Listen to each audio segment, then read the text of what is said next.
Friends, welcome to Singapore కథలు. మళ్ళీ మీ ముందుకు ఒక మంచి రెసిపీతో వచ్చేసాను. ఏంటి అని అనుకుంటున్నారా? అదేనండి మన రాయలసీమ స్పెషల్ ఉగ్గాని ఉప్మా,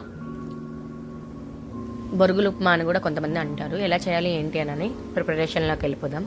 ఒక ప్యాన్ పెట్టి ఆయిల్ వేసుకొని పోపు దినుసులు అన్నీ వేసుకోవాలి. మీకు నచ్చినట్టు ఆవాలు, జీలకర్ర, శనగపాయలు, ముద్దుబేళ్ళు, కరివేపాకు అలా వేసి అవి వేగాక ఆనియన్స్ వేసి అవి కొంచెం ఫ్రై అయ్యాక కొంచెం పసుపు వేయాలి. పసుపు వేసాక టమోటా వేసి కొంచెం మెత్తగా అది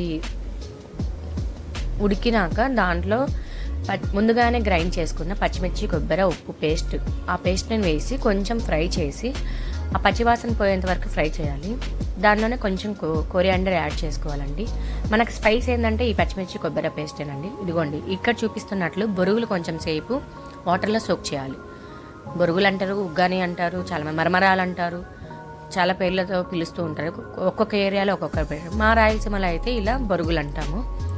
అవి స్క్వీజ్ చేసేసి మనం ప్యాన్లోకి ట్రాన్స్ఫర్ చేసుకోవాలి.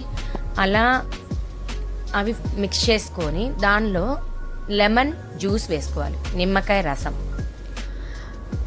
రసం వేసుకొని తగినంత సాల్ట్ యాడ్ చేసుకొని మొత్తం మిక్స్ చేసుకోవాలి. కొంచెం సేపు లిడ్ క్లోజ్ చేసుకొని మగ్గనివ్వాలండి. వేడి కొంచెం హీట్ అయినాక చూడండి, వర్షానికి వేడిగా బొరుగులు ఉప్మా చేసుకొని తింటే చాలా బాగుంటుంది. చాలా ఎమ్మీగా ఉంటుంది. మీరు కూడా ట్రై చేసి ఎలా ఉందో నాకు కమెంట్ చేయండి. Please like, subscribe to my channel. Bye bye.